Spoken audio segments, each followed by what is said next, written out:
Jason Everett wiped sweat from his brow as he trudged through the dense undergrowth of Vidia. Day 87 since the research vessel crash, and still no sign of rescue. The jungle planet's twin suns beat down mercilessly through gaps in the massive canopy above, creating dappled patterns on the phosphorescent moss carpeting the forest floor.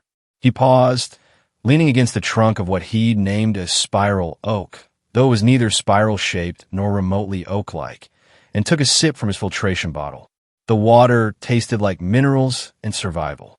As a xenozoologist, Jason had been thrilled when selected for the Vidia expedition. The planet's legendary biodiversity promised scientific breakthroughs that could revolutionize medicine, agriculture, even space travel. Now, those same wonders threatened to kill him daily.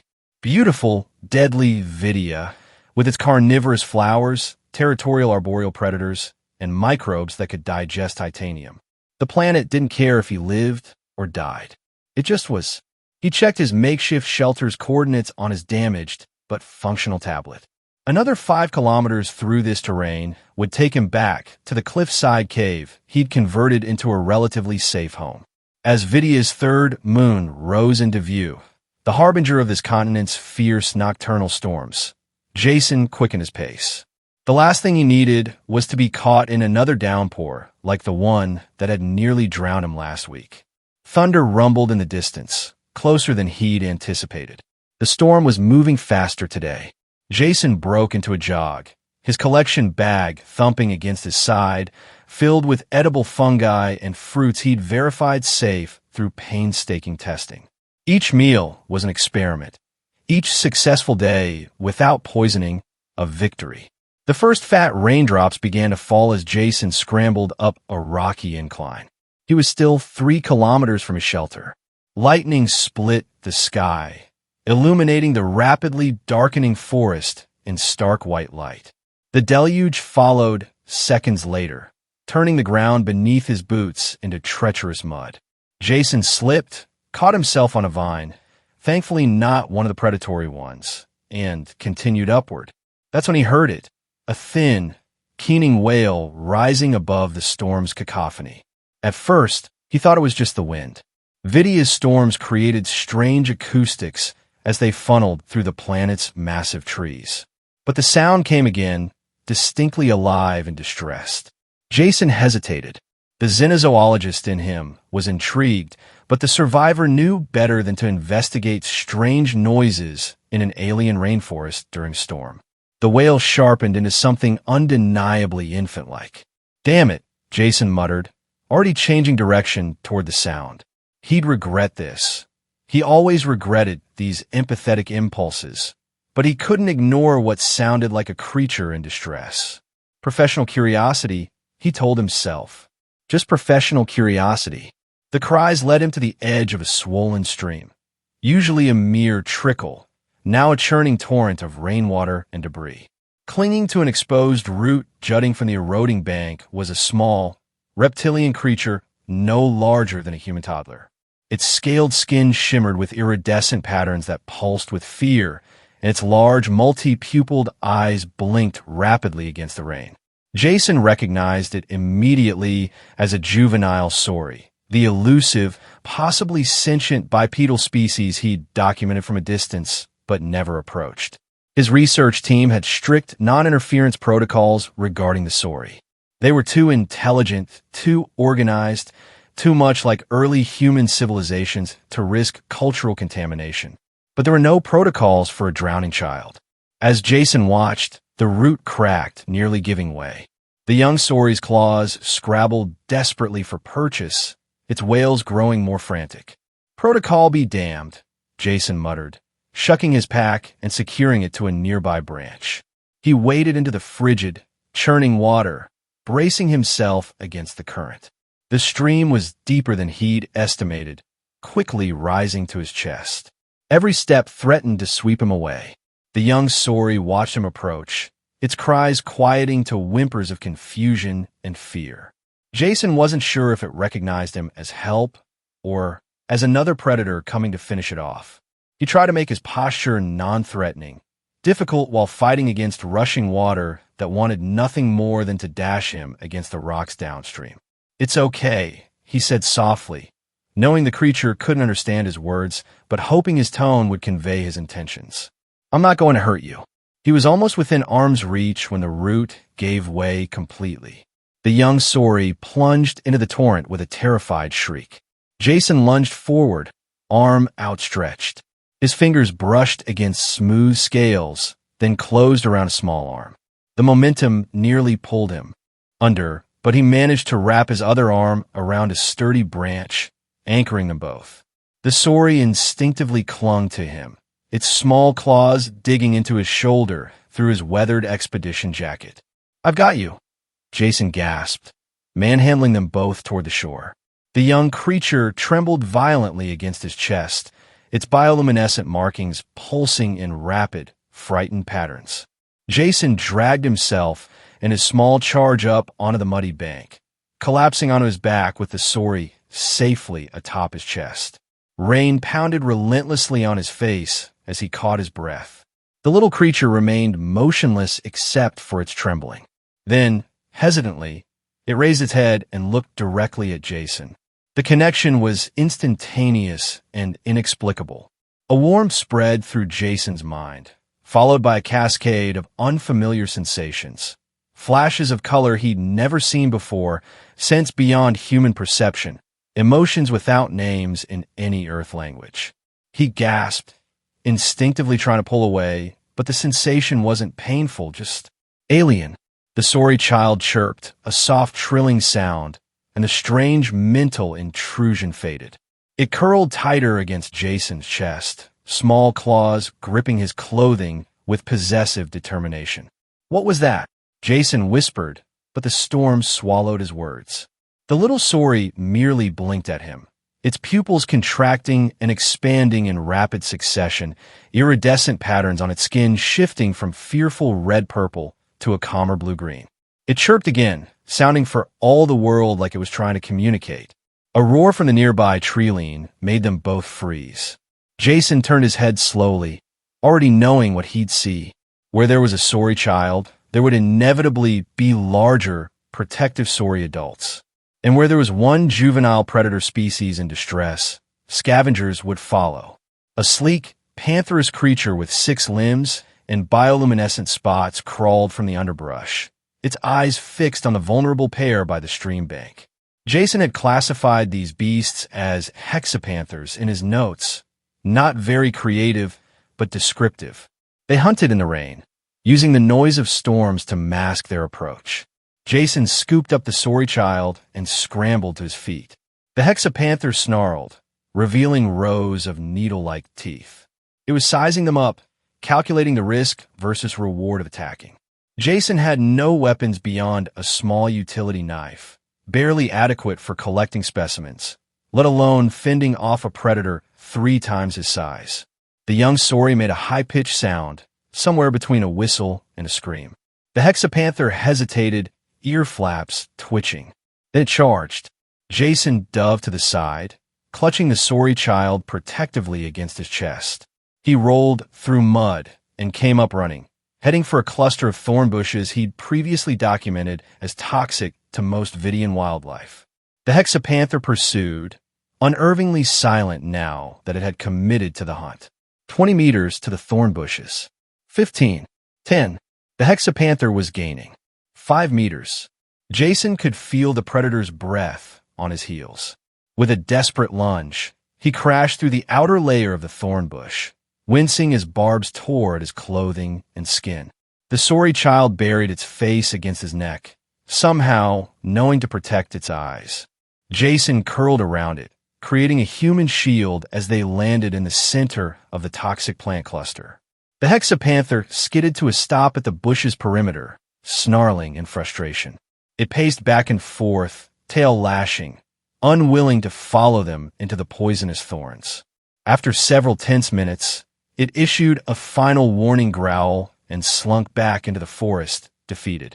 Jason exhaled shakily, carefully uncurling to assess their situation.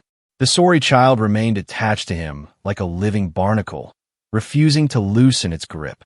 Through the tangled thorns, He could see that the storm was beginning to abate, the deluge reduced to a steady patter. They need to move soon. The thorn bush offered temporary protection, but sitting in the mud amid toxic plants presented its own dangers. "Okay, little one," Jason murmured, gently trying to reposition the child so he could see its face. "Let's get you back to your people." The Sauri looked up at him with those unsettling, multi-pupiled eyes and chittered softly. Its skin patterns shifted to a warm, golden hue. Again, Jason felt that strange mental touch. Lighter this time, just a brush of alien consciousness against his own. With it came a sense of gratitude, trust. He couldn't quite translate the emotion. "You're welcome," he said, surprised to find himself responding as if they'd had an actual conversation. "But we need to find your family." Jason carefully extracted them from the thorn bush, accepting the additional scratches as necessary sacrifices. Once clear, he set the young Sauri down, expecting it to scamper off toward whatever Sauri settlement must be nearby. Instead, it immediately climbed back up his leg and torso, settling again in his arms with a satisfied chirp. "That's not what I meant," Jason sighed. "You need to go home."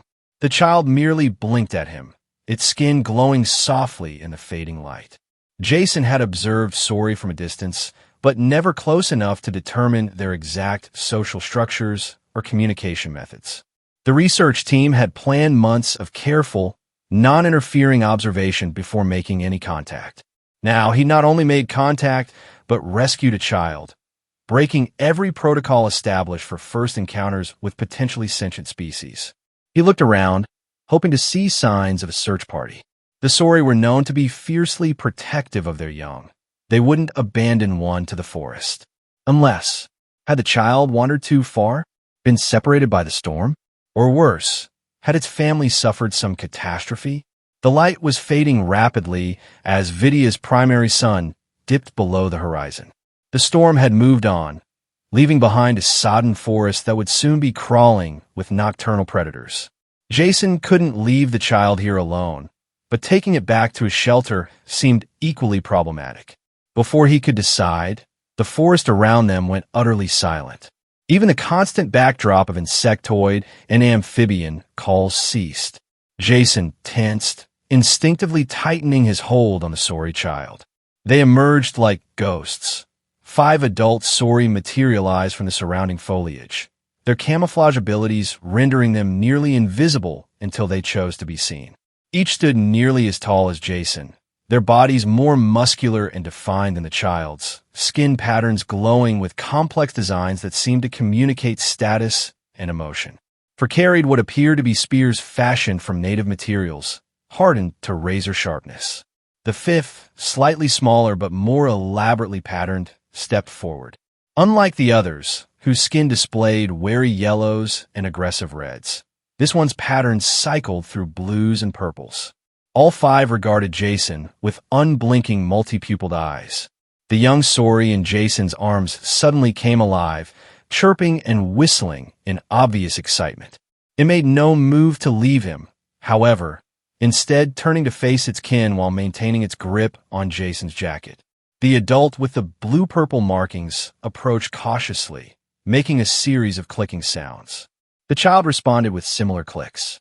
Some kind of communication was happening, but Jason couldn't begin to decipher it. The adult extended one clawed hand toward the child, clearly expecting it to transfer itself over. To Jason's surprise and alarm, the young Sauri emitted a high-pitched screech and clung tighter to him. The adult froze, multi-pupiled eyes widening. The other 4 Sauri raised their spears, skin patterns flashing warning reds. "I'm just trying to return the child," Jason said slowly, keeping his voice calm despite his pounding heart. "I found it her, by the stream, about to drown." The Sauri showed no reaction to his words. Of course, they didn't understand English. Jason tried a different approach, pantomiming finding the child in the water, the rescue, the hexapanther. He finished by gently attempting to hand the young one over again. Once more, the child refused, burying its face against Jason's chest. The lead Sauri made a sound like stones grinding together, possibly their version of sigh. It slowly lowered its outstretched hand, and instead placed it on its own chest. Salisra, it said in a distinctly feminine voice, the word accented with clicks that no human throat could produce. Jason blinked in surprise. Was that a name? An introduction? He mirrored the gesture. Jason, he replied. The female Sori, Salisra, pointed to the child. Kella, she said. Then she pointed at Jason, at herself, and at Kella, making a circular motion with her clawed finger. Jason frowned, uncertain what she was trying to communicate. Some kind of relationship? A family unit? Salisra seemed to recognize his confusion. Her skin patterns shifted to contemplative blues. She approached slowly, hands raised in what Jason hoped was a universal sign of non-aggression. When she was just an arm's length away, she hesitantly extended her hand toward his forehead. Jason tensed, but remained still, understanding this was some kind of crucial moment. Her cool, scaled fingers made contact with his skin, and the mental sensation he'd experienced with the child, with Kella, returned tenfold. Images, scents, sounds, emotions, all alien yet somehow comprehensible, flooded his consciousness. He saw himself through Sori eyes, a strange, soft-skinned creature cradling one of their young. He felt Salisra's initial fear and anger giving way to confusion and reluctant gratitude. Most distinctly, he perceived a concept that translated roughly as life bond, a sacred connection formed between a Sori child and their caregiver during moments of extreme stress or danger. The mental impression conveyed the weight of cultural and spiritual significance attached to this bond. The connection broke, leaving Jason gasping. Salisra stepped back, her skin patterns now showing complex swirls of purple, blue, and gold.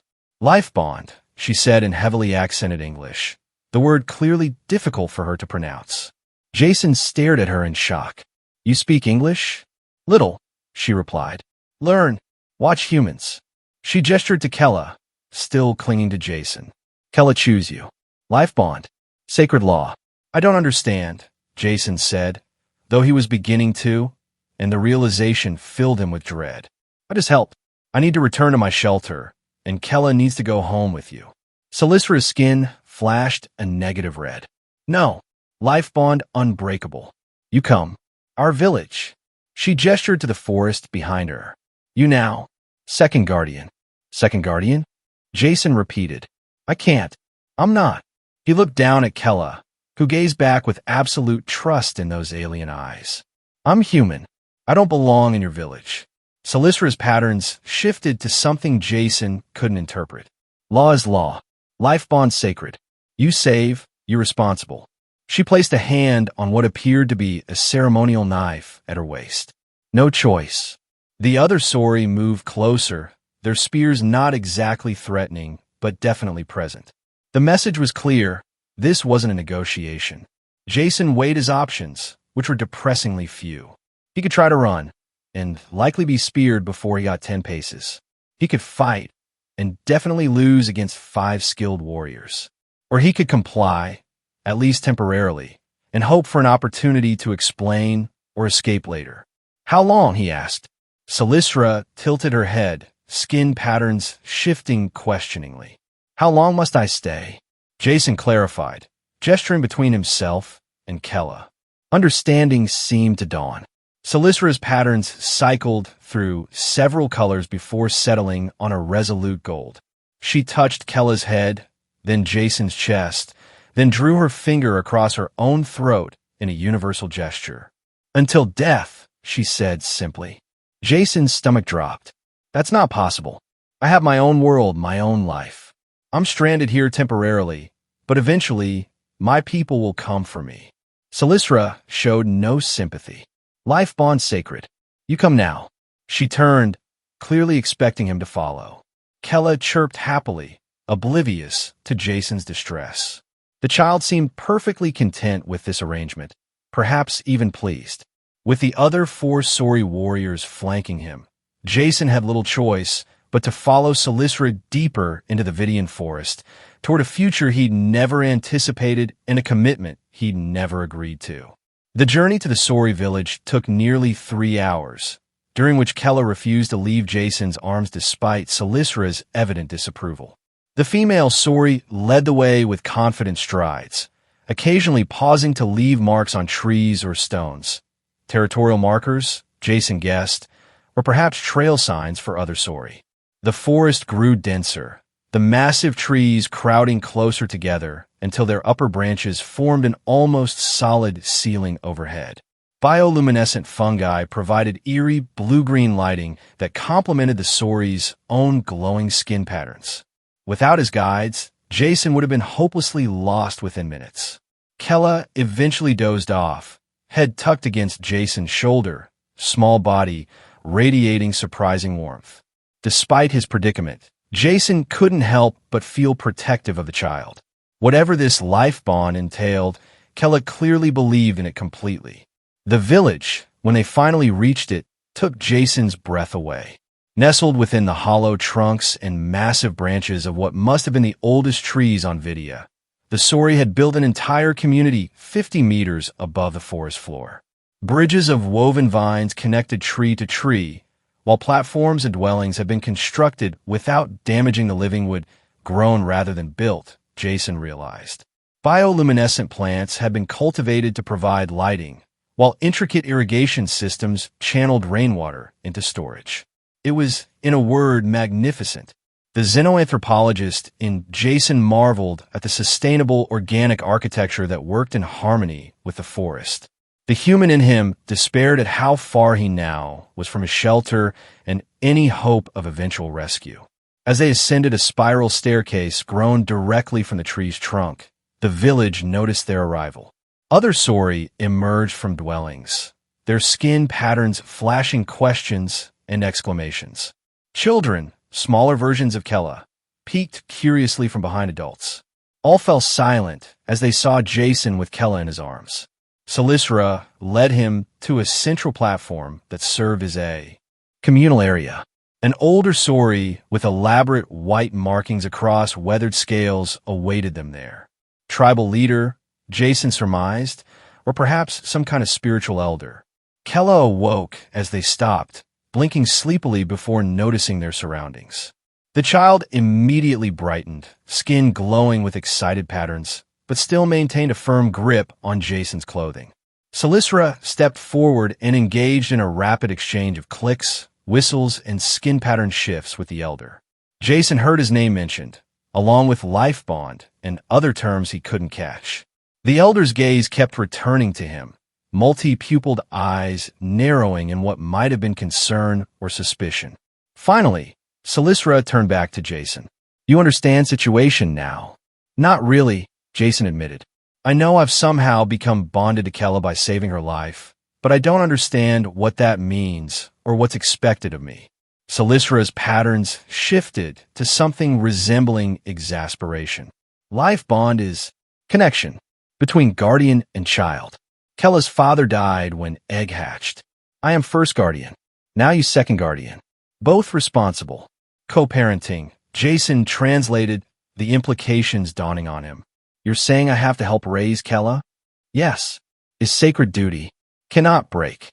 "But I'm human," Jason protested. "I don't know anything about raising a Sori child. I don't know your customs, your language, what she eats, how she learns." He gestured helplessly. "This is impossible." The elder stepped forward, skin glowing with calm authority. To Jason's surprise, the elder spoke in halting but clearer English than Salisra's. "Impossible." The elder paused, searching for words, not words Sori know. The implication was clear. They didn't recognize impossible as a concept. Jason tried a different approach. "I'm honored by this responsibility, but I have my own people who will come looking for me. I need to be where they can find me." Salisra and the elder exchanged looks, their skin patterns shifting in what appeared to be a private conversation. Finally, the elder nodded. "You stay here," Salisra declared. "If your people come, they find you here. We not hide village." Which was true enough, Jason conceded. The research vessel had mapped this entire continent before the crash. If, when the rescue team came, they'd search all indigenous settlements. "And if I refuse?" he asked, already knowing the answer. Salisra's patterns flashed a dangerous red. Life bond sacred. To break is... She struggled for the word. Death crime. I'm not subject to your laws, Jason said carefully. I respect them, but they don't apply to me. The elder made a sound like dry leaves rustling. Possibly laughter, possibly scorn. You on Vidya? Vidya laws apply. Life bond most sacred. Break life bond, break everything. Jason looked down at Kella, still clutching his jacket with utter trust. The child's multi-pupiled eyes gazed up at him, innocent and expectant. Whatever had happened between them during the rescue, Kella believed in it completely. To forcibly separate now would traumatize the child and apparently violate the deepest laws of Sori culture. How long? He asked again, hoping for a more finite answer than until death. Until Kella reaches forest voice, Salisra answered. When Jason looked confused, she elaborated. When pattern speak is complete. When mind touch is strong. When child becomes hunter. Adulthood, Jason translated. You're asking me to stay until Kella reaches adulthood. How many years is that? Salisra considered. 10 cycles of great moon. Jason did some quick mental calculations. Vidya's great moon, the largest of its 3 satellites, completed an orbit approximately every 1.2 Earth years. So about 12 Earth years. 12 years before he could leave with a clear conscience. By then, he'd have been long presumed dead. His career, his life on Earth, everything would be gone. But looking at Kella's trusting face, Jason felt the weight of an unexpected responsibility. He'd saved this child's life.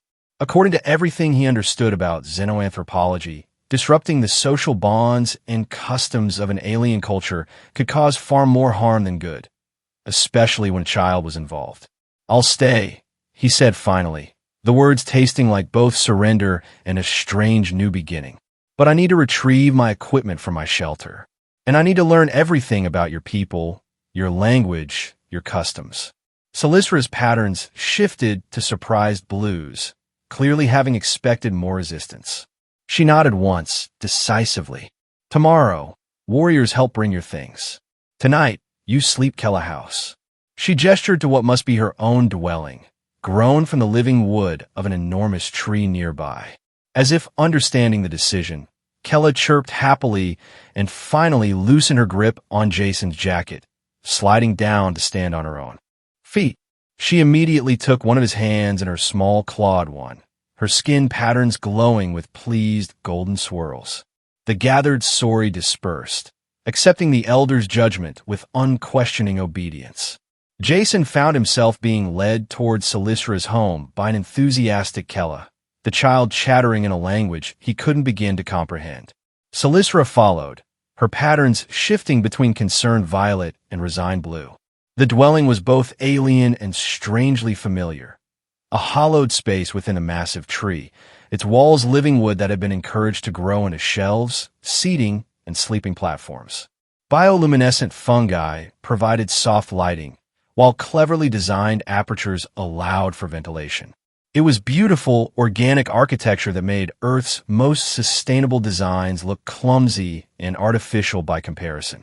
Kella showed him around with proprietary pride, pointing at objects and naming them in her language. Jason dutifully repeated each word, knowing that learning to communicate would be his first priority. The child beamed at his efforts, skin glowing with approval.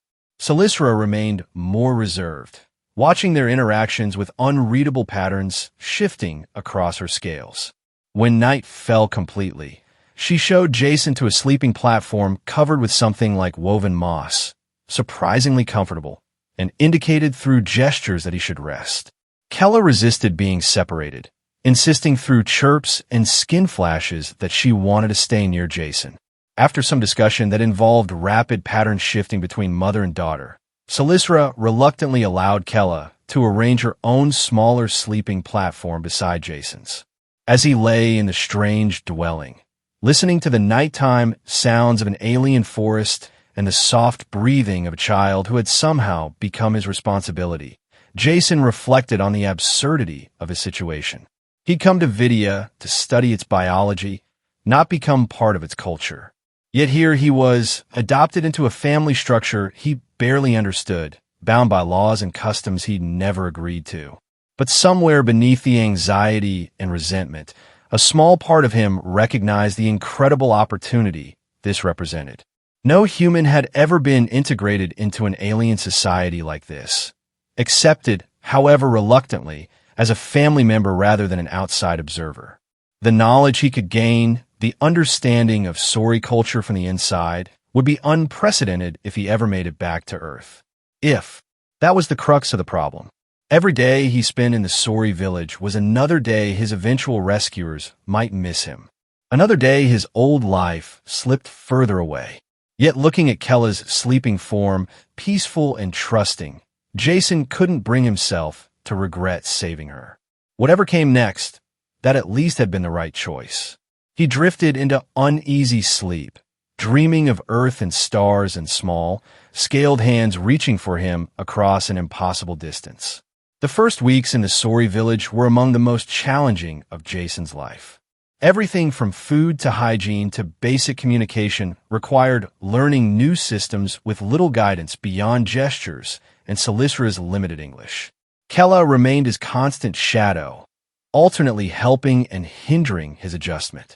The child seemed to consider herself his teacher, proudly showing him how to eat the strange, fibrous fruits that formed the staple of the Sori diet, demonstrating the proper way to use the village's communal washing pools, and chattering endlessly in her language, as if sheer repetition would make him understand. To Jason's surprise, it began to work. Children, it seemed, made excellent language instructors. Kella's straightforward associations between objects, actions, and words created a foundation for basic communication. Within a month, he could name most common items and understand simple instructions. Salisra watched these developments with guarded interest. Her attitude toward Jason remained coolly professional, acknowledging his role in Kella's life while maintaining emotional distance. She would take Kella each morning for what appeared to be traditional education with other Sori children, returning the child to Jason in the afternoons for what he gathered was his share of parental duties. The arrangement was awkward, tense, and occasionally hostile. Cultural misunderstandings occurred daily. Jason would do something that inadvertently violated Sori custom, using the wrong hand to offer food, entering a sacred space without performing the proper rituals, or missing subtle pattern shifts that communicated important social cues. Each mistake was met with Salisra's flashing patterns of disapproval and terse corrections. His integration into the community progressed slowly. Some Sori avoided him entirely, their patterns displaying distrust or contempt when he passed. Others, particularly the younger generation, showed cautious curiosity, occasionally approaching to touch his strange, scale-less skin or examine his equipment. The elder, whose name Jason learned was Thessalia, became an unexpected ally. The old Sori had apparently been the village's designated observer of humans, secretly watching the research teams from afar and learning scraps of their language and behavior. Now, Thessalia seemed determined to facilitate Jason's integration, spending evenings teaching him deeper aspects of Sori language and customs. It was during one such session, nearly 2 months after his arrival, that Jason began to grasp the true significance of the life bond. Not just care for child, Thessalia explained, scaled hands forming shapes that supplemented words the elder couldn't translate. Bond is sharing of spirit. Child learns from both guardians. Takes qualities, strengths. Like genetic inheritance? Jason asked, still struggling with the concept. Thessalia's patterns shifted negatively. More than blood. Spirit inheritance. Kella now carries your spirit mark. Will develop human qualities. Jason frowned. Human qualities? How is that possible? Life bond changes both, the elder replied simply. Watch your skin. Already beginning. Jason had indeed noticed strange, subtle changes in his physiognomy. Faint, almost imperceptible patterns had begun appearing on his forearms and chest. Not quite like Sori bioluminescence, but definitely not normal human pigmentation either. He'd attributed it to some kind of allergic reaction or adaptation to Vidian flora. Are you saying I'm Becoming sorry, he asked, alarmed. Thessalia made the rustling sound that Jason now recognized as laughter. No, become sorry.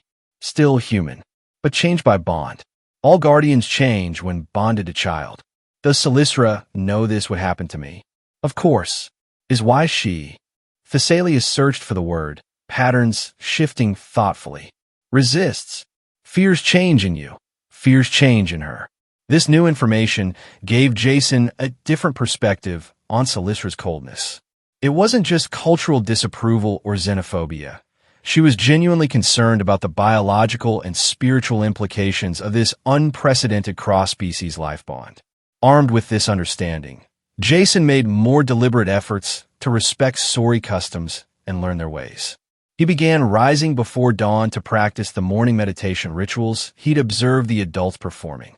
He studied the pattern language with focused intensity, learning to recognize emotional states and basic communications in the shifting colors and designs that cross Sori's skin. Most importantly, he took his responsibility to Kella seriously. The child was remarkably adaptable, already incorporating human gestures and expressions into her communication. She was learning English as rapidly as Jason was learning Sori, creating a unique hybrid language between them. Through their daily interactions, Jason began to appreciate her intelligence, curiosity, and resilient spirit, qualities that transcended species differences. The breakthrough with Silistra came 3 months after his arrival, during the seasonal hunting expedition. Traditional Sori hunting involved tracking a herd animal Jason had dubbed crested hexapods through the dense forest, using stealth and teamwork rather than speed or strength to make kills. Despite initial reluctance from the hunting party, Jason was allowed to participate as Kella's second guardian, the child being old enough to observe from a safe distance. The hunt had gone well until a sudden storm scattered the prey. In the confusion, Kella wandered too close to an agitated hexapod bull. The massive creature lowered its horned head and charged toward the oblivious child. Silistra and Jason spotted the danger simultaneously from opposite sides of the clearing. Both moved without hesitation. Jason reached Kella first, scooping her up and pivoting away from the charging animal. Silistra arrived seconds later, spear leveled to defend them. But the hexapod was already committed to its charge. It struck Silistra's spear, snapping the shaft and catching her with a glancing blow that sent her sprawling. The animal wheeled, preparing for another charge. Jason set Kella safely aside and grabbed the splintered spear shaft, placing himself between the hexapod and both Silistra and Kella. "Run!" he shouted in Sori, but Silistra was dazed, her patterns fluctuating weakly. The hexapod pawed the ground, eyeing Jason with rage-filled eyes. He held the broken spear before him, knowing it would provide little protection against 2 tons of charging animal. Just as the hexapod began its charge, Jason felt a sudden, intense connection, the now familiar sensation of Sori mind touch, but stronger than ever before. Patterns bloomed across his skin, no longer faint but vividly luminescent. Energy surged through him, and with it, understanding. He sidestepped the charge with preternatural grace, driving the splintered spear into a vulnerable spot behind the hexapod's front leg joint. A killing blow he couldn't possibly have known, yet somehow did. The hexapod crashed to the ground, sliding to a stop mere inches from where Kella stood. The child's patterns glowed with shock and awe. Jason turned to find Silistra staring at him, her own patterns displaying complex emotions he was only beginning to comprehend. Gratitude, certainly. Confusion. And something else, a reluctant respect. Later, as the hunting party processed their kills and prepared for the journey home, Silistra approached Jason by the communal fire. "You protected both of us," she said in English, her vocabulary improving through their limited interactions. "Risk yourself." Jason shrugged, still unsettled by what had happened. "Kella needs both her guardians, and it was my fault she was in danger. I should have been watching more carefully." Silistra's patterns shifted to contemplative blue. "No, hunting unpredictable. Always danger." She hesitated, then continued. "How did you know kill spot?" not told to outsiders. I don't know, Jason admitted. When I saw you hurt, something just happened. I felt connected. To you, to Kella, even to the forest somehow. Life bond growing stronger, she said thoughtfully. Unusual between guardians.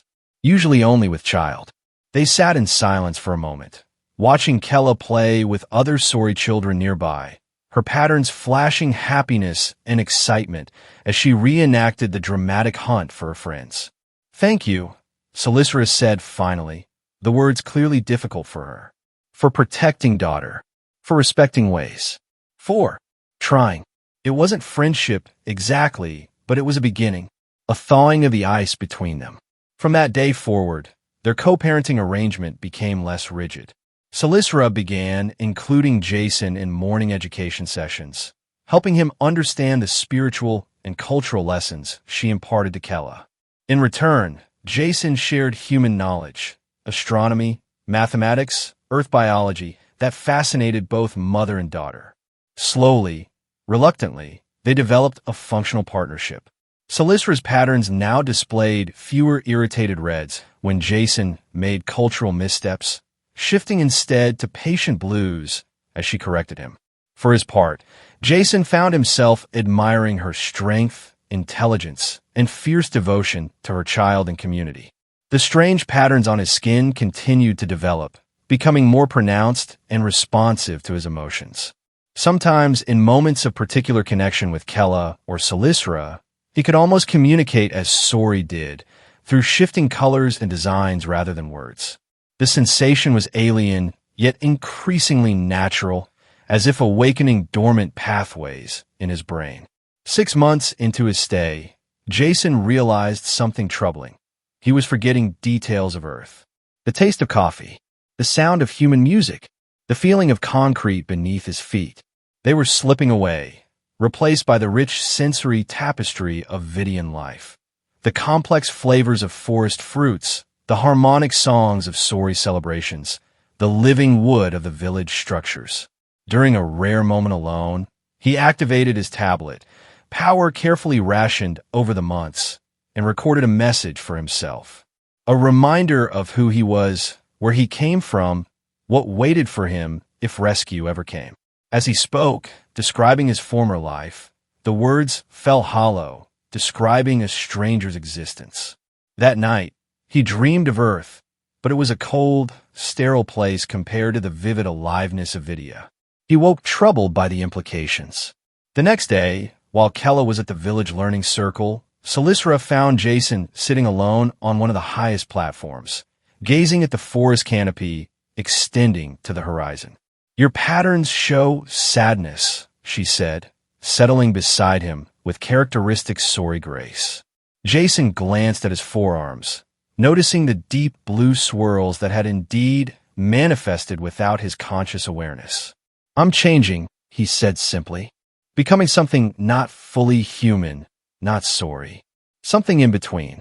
Salicera's own patterns shifted to matching blues. Empathy, he realized. All change through life is natural.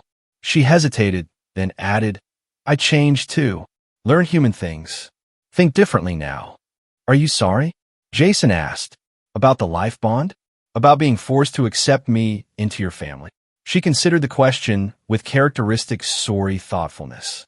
Was angry first, afraid, but now, her patterns shifted to a color Jason hadn't seen before, a warm, pulsing magenta. Now see purpose. Kella learns from both worlds, grows stronger, wiser. She looked directly at him, and Guardian Bond grows too. There was something in her gaze, something beyond the cultural obligation or reluctant partnership they'd established. Jason felt it. Answering warmth spread through him, his own patterns responding with unconscious honesty. I didn't understand before, he said quietly, what the life bond really meant. Why I was agreeing to, but I'm beginning to. Salicera moved closer, her scaled hand covering his. The touch sent ripples of sensation through Jason's newly sensitive skin patterns. Perhaps, she said carefully, change not always bad. That evening, something shifted in their relationship. They sat together after putting Kella to bed, speaking in a mixture of English and Sori, sharing stories of their vastly different lives before the life bond. Silisra described her former mate's death during a great storm, how she'd struggled alone to raise Kella until now. Jason told her about Earth, about his research, about the crash that had stranded him. For the first time, they truly saw each other, not as alien impositions on their lives, but as individuals with hopes, fears, and strengths. When Jason finally retired to his sleeping platform, he realized he hadn't thought about rescue all day. The realization didn't trouble him as much as it once would have. The seasons turned, marking nearly a full Vidian year since Jason's integration into the Sori village. His patterns had developed into a complex system that allowed him limited but meaningful participation in the silent, visual language of the Sori. Kella thrived under the dual guardianship, developing an unusual blend of human analytical thinking and Sori intuitive understanding. Jason and Silisra's relationship had evolved into something neither could have anticipated. Not quite human romance, not quite Sori pattern bonding, but a unique connection that bridged their biological and cultural differences. They had become true partners in raising Kella, their initial antagonism transformed into mutual respect, then affection, then something deeper. Life had found a balance, until the day the sky darkened with the shadow of an enormous spacecraft. Jason was teaching a small group of Sori children about Earth ecosystems when the vessel appeared, its massive bulk blocking the sunlight as it descended toward the forest several kilometers from the village. Even at that distance, he recognized the configuration and markings. Galtech Corporation, one of the largest Earth-based resource exploitation companies in the galaxy. His heart sank. Not a rescue mission, then. Something potentially far worse. The village erupted into organized activity, warriors gathering weapons, families securing children. Silisra appeared at Jason's side, her patterns displaying alert yellows and concerned purples. "Metal bird," she said, pointing to the distant ship. "Your people. Some of my people," Jason corrected grimly. "Not friends. They're a corporation that mines resources from uninhabited planets. They shouldn't be here." Video was designated for scientific research only. Thessalia joined them, the Elder's Pattern's grave. Why come here?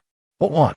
Jason could only speculate, but his scientific training suggested several possibilities, none good. Vidia has unique biochemical compounds, mineral formations, organic materials with properties valuable for technology and medicine. He looked at the magnificent living architecture of the village. And hardwoods like these trees would be worth fortunes. Silisra's patterns flashed alarmed reds. Take trees? Kill forest. They might, Jason admitted, if they don't know or don't care about sentient inhabitants. A dilemma crystallized before him.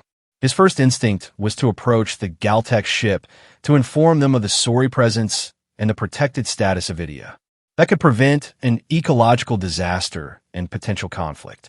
But revealing himself would mean explaining why a presumed dead xenobiologist was living among the natives, violating every non-interference protocol. It would almost certainly mean extraction from the village, separation from Kella and Silisra, and return to an Earth that had moved on without him. Was he ready for that? Did he even want it anymore? Before he could decide, Silisra touched his arm, her patterns shifting to determined gold. "You know these people, their ways. Help us protect forest. Protect home." Home. The word resonated within him.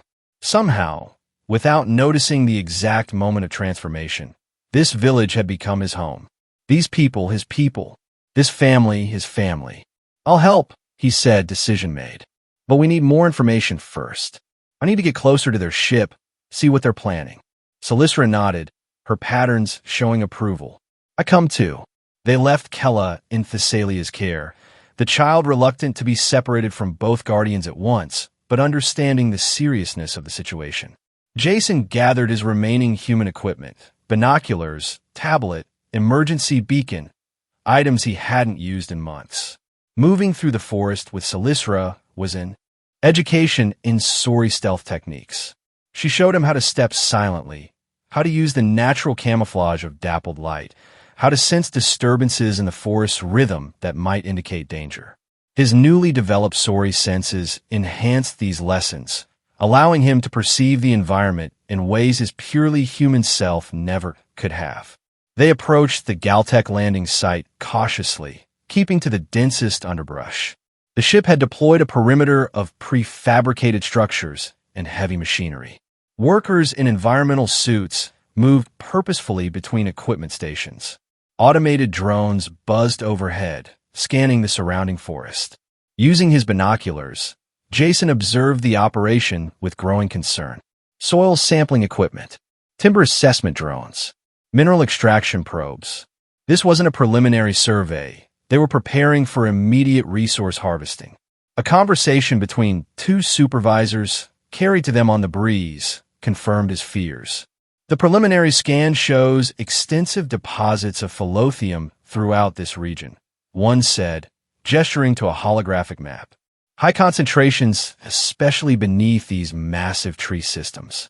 Unfortunately, we'll need to clear at least 5 square kilometers to establish the primary extraction site. Any signs of that primitive species the research team reported?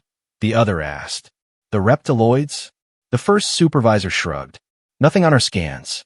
Probably nomadic. Moved to another region. Besides, the contract specifies minimal interference with possible pre-sentient fauna. We're not obligated to do more than relocate any we encounter. Pre-sentient. The classification made Jason's blood boil. The Sori were fully sentient, with rich culture, language, and spiritual traditions. Galtech was either ignorant or deliberately misrepresenting their intelligence level to justify exploitation. Silistra touched his arm, her patterns questioning. Understand words? What's say? Jason explained in hushed tones, watching her patterns shift from confusion to outrage. They plan to destroy forest, he concluded, for minerals beneath. They think Sori are animals, not people. Must stop, Silistra said simply, hand moving to her hunting knife. Not with violence, Jason cautioned. They have weapons far more powerful than spears or knives. We need a different approach. He thought quickly. If I reveal myself, tell them about the Sori culture, they'll have to acknowledge your sentience and rights.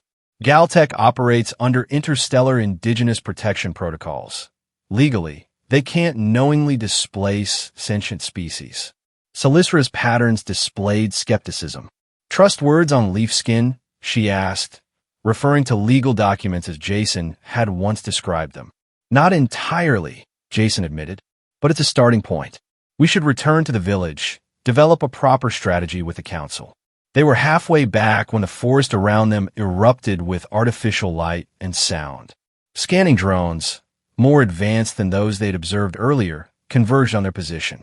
A metallic voice announced, biological anomaly detected. Human life, signs present. Security protocol engaged. Jason pulled Silistra into the dense underbrush, but the drone's sensors easily penetrated the vegetation. Within minutes, they were surrounded by Galtech security personnel in light tactical gear, weapons aimed at the strange pair, a half-transformed human with bioluminescent patterns beside a Sori warrior. Dr. Everett, one of the security officers, said incredulously, lowering his weapon slightly. Jason Everett from the video research mission? You're supposed to be dead. Jason straightened, placing himself protectively in front of Silistra. As you can see, I'm very much alive, and I'm here to inform you that you're about to violate multiple sections of the Indigenous Rights Protection Act. The Sori are fully sentient beings with developed language, culture, and societal structures. The security team looked uncertainly at each other, clearly unprepared for this situation. Their commander stepped forward. We have orders to bring any human personnel to base camp for debriefing. Your companion can accompany us. Jason hesitated, then nodded to Silistra. We need to show them, he said in Sori. Show them your people are not animals. Silistra's patterns displayed reluctant agreement mixed with wariness. They allowed themselves to be escorted to the Galtech base camp, where their arrival created immediate confusion and concern among the operation administrators. A hastily assembled meeting with the project director, A sharp-featured woman named Dr. Miranda Voss confirmed Jason's fears about Galtech's intentions. The corporation had acquired exploitation rights to Vidya through questionable political maneuvering after the research mission was presumed lost. While your survival is remarkable, Dr. Everett, Voss said coolly, it doesn't alter our operational parameters. Our preliminary surveys classified the reptiloid species as pre-sentient. Interesting, certainly, but not protected under full indigenous rights. That classification is wrong, Jason insisted, gesturing to Silistra, who stood proudly beside him. The Sauri have complex language, both vocal and visual through their skin patterns. They have sustainable architecture, sophisticated social structures, spiritual traditions, and long-term resource management. They meet every definition of sentience under interstellar law. Voss regarded Silistra with clinical interest.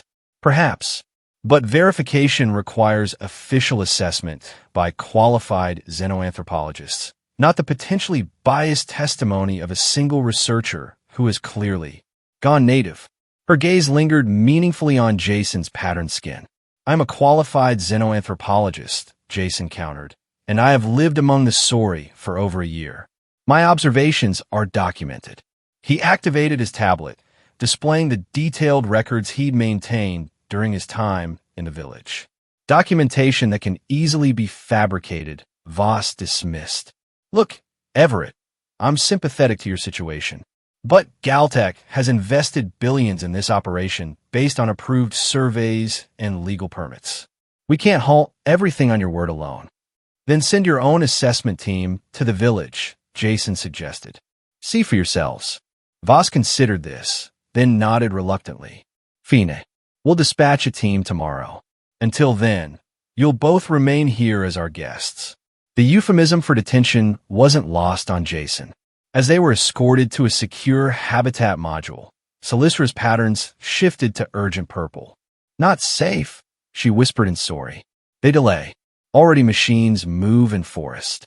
Jason had noticed the same thing. Equipment being deployed, even as negotiations continued. Galtech was hedging its bets, preparing to begin operations regardless of the assessment outcome. That night, as they pretended to sleep under guard, Jason and Silistra communicated through subtle pattern shifts, a silent conversation invisible to the human observers. We need to warn the village, Jason's patterns conveyed. Prepare defense. How escape? Silistra's replied. Jason glanced meaningfully at the habitat's environmental controls. One advantage of being a xenobiologist, he understood life support systems intimately. Shortly after midnight, alarms blared throughout the camp as the habitat's atmospheric regulators malfunctioned, flooding the area with harmless but disorienting vapor. In the confusion, Jason and Silistra slipped past their distracted guards and vanished into the forest. Their return to the village was met with both relief and grim determination. Jason explained the situation to the council, making no attempt to soften the threat. Galtech wanted the resources beneath their home and wouldn't be easily dissuaded by legal or moral arguments. We have until tomorrow to prepare, he concluded. When their assessment team arrives, we need to demonstrate unquestionable sentience and technological capability. But we also need contingency plans if they ignore the evidence. Through the night, the village mobilized. Younger Sauri were sent to neighboring settlements for safety, while warriors prepared defensive positions using knowledge Jason shared about human vulnerabilities and technologies. Others gathered evidence of their cultural achievements. Artworks, astronomical calculations, architectural designs, medicine. Jason spent hours with Thessalia, helping the elder prepare a formal presentation of Sauri history and governance that would satisfy even the most skeptical xenoanthropologist. Meanwhile, Silistra organized a defense strategy that focused on disabling equipment rather than harming workers, a moral distinction that impressed Jason deeply. Kella refused evacuation, insisting on remaining with both her guardians. Her determination reflected the stubborn blend of human and Sauri traits she developed through the life bond. Dawn brought the distant sound of Galtech transport vehicles approaching through the forest. The assessment team, for xenoanthropologists and a corporate lawyer, escorted by security personnel, arrived at the village's ground-level entrance with expressions ranging from scientific curiosity to barely concealed impatience. What they found exceeded their expectations. Instead of primitive reptiloids, they encountered an organized community that demonstrated clear sentience through language, technology, arts, and social structures. Thessalia presented the cultural history with eloquence that required minimal translation. Other Sauri demonstrated sustainable technologies that utilized the forest's resources without depleting them. Even the skeptical lawyer had to acknowledge that the Sauri met legal criteria for sentient protection. The assessment. Team's leader, grudgingly impressed, began drafting preliminary recognition documentation. Victory seemed within reach until a distant explosive sound shook the forest canopy. Birds scattered from trees. The ground trembled slightly. What was that? One of the xenoanthropologists asked nervously. Jason and Silisra exchanged alarmed glances. Clearing charges, Jason said grimly. They've started operations on the other side of the forest. While we're negotiating here, they're creating facts on the ground elsewhere. The assessment team leader looked genuinely shocked. That wasn't authorized. We haven't completed our report. The lawyer appeared less surprised, merely resigned. Standard procedure. The company hedges its options. Silisra's patterns flashed angry crimson. Not allow forest destruction. Not for shiny stones beneath. Before anyone could respond, a Sauri scout arrived with urgent news. Heavy machinery was advancing through the forest just 2 kilometers from the village's outer territories, felling ancient trees as it came. The assessment team found themselves suddenly irrelevant as the Sauri mobilized for defense. Warriors gathered, while others began evacuating young and elderly to higher levels of the canopy. You need to stop this, Jason told the assessment team leader. Call your supervisors. Tell them they're violating recognition protocols. I'll try, the xenoanthropologist promised, activating his communication device. But the response from Galtech Command was clear and unmoved. Operations would continue in unconfirmed territories while assessment proceeded elsewhere. Jason made his decision instantly. I'm going with the Sauri. Either stop your people, or we'll stop them ourselves. The lawyer stepped forward. You'd be opposing a legally sanctioned corporate operation, Dr. Everett. That's a serious offense.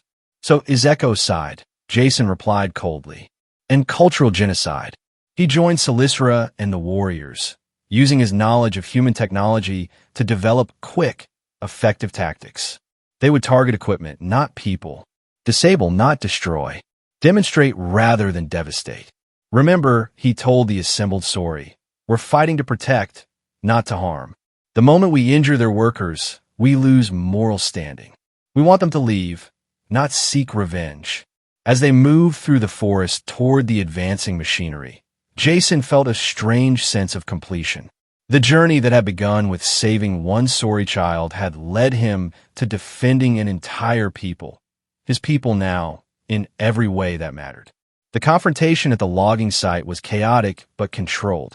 Sauri warriors using Jason's insights disabled equipment with precision, jamming control systems, severing hydraulic lines, infiltrating command vehicles to trigger emergency shutdowns.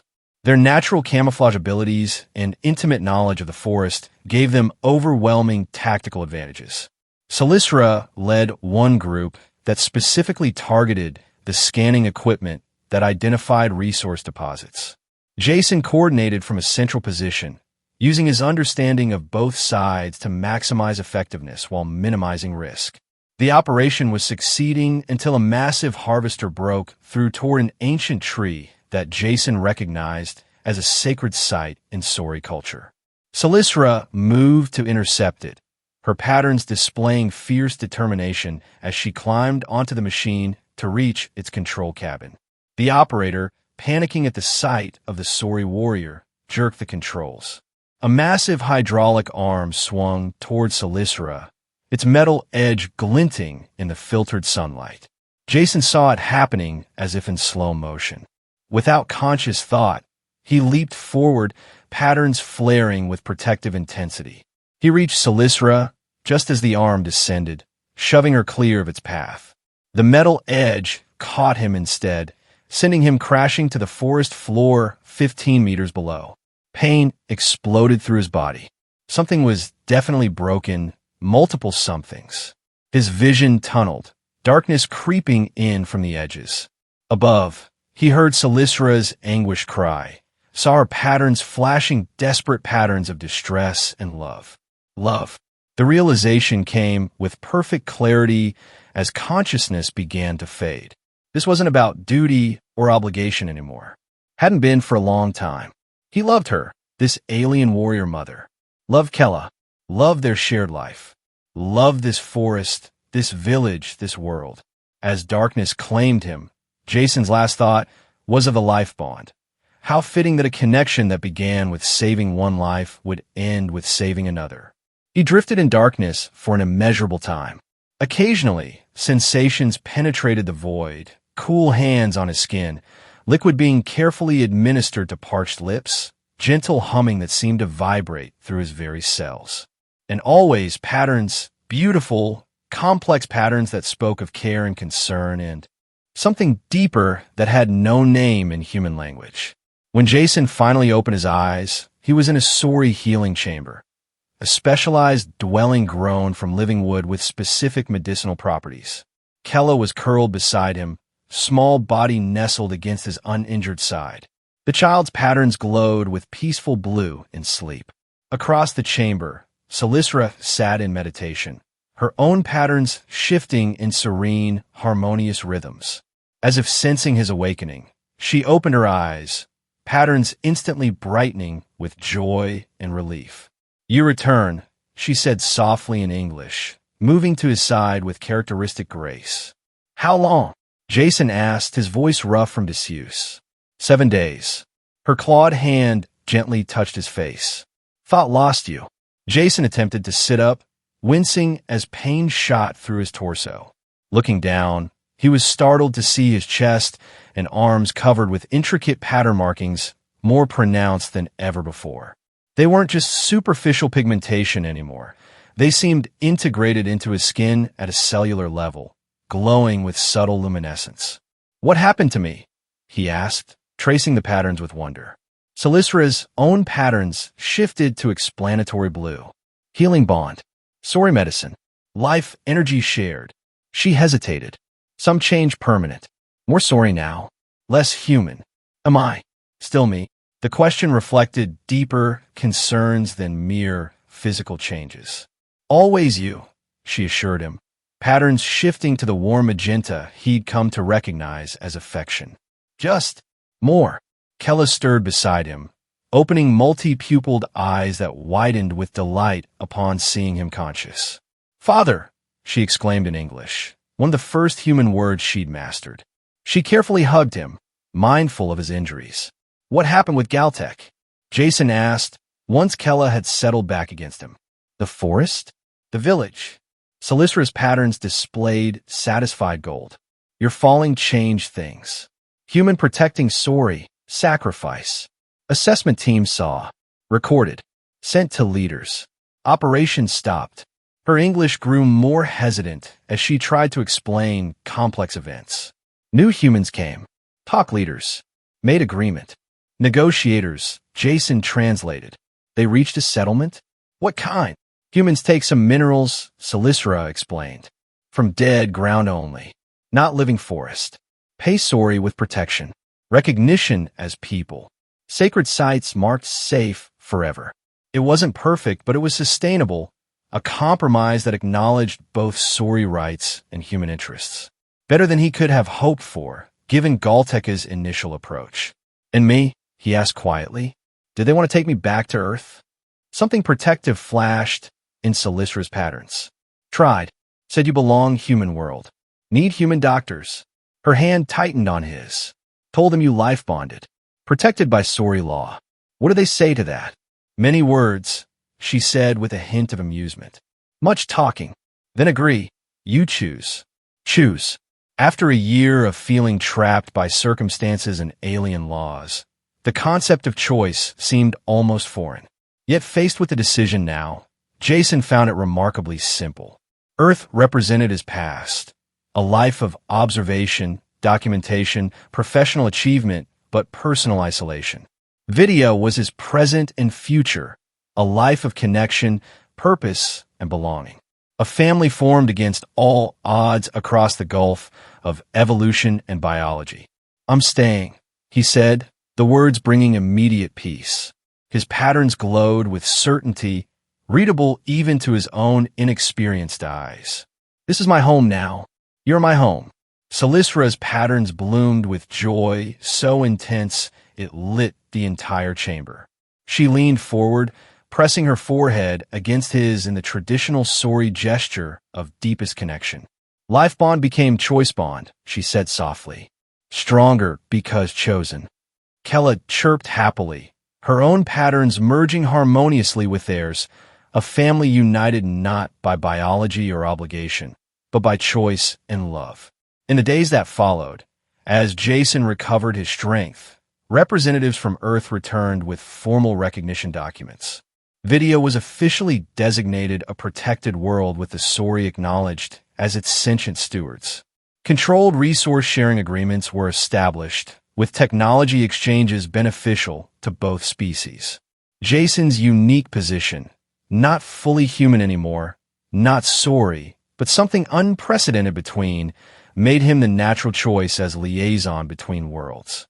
His transformation, documented with scientific rigor, opened new understanding of xenobiology and the unexpected plasticity of human physiology in response to alien biochemistry. But titles and diplomatic responsibilities mattered less to him than the simpler, profound reality. He had found his place in the universe, not as an observer, but as a participant, not studying life, but living it. One evening, as Vidius, 3 moons rose over the forest canopy.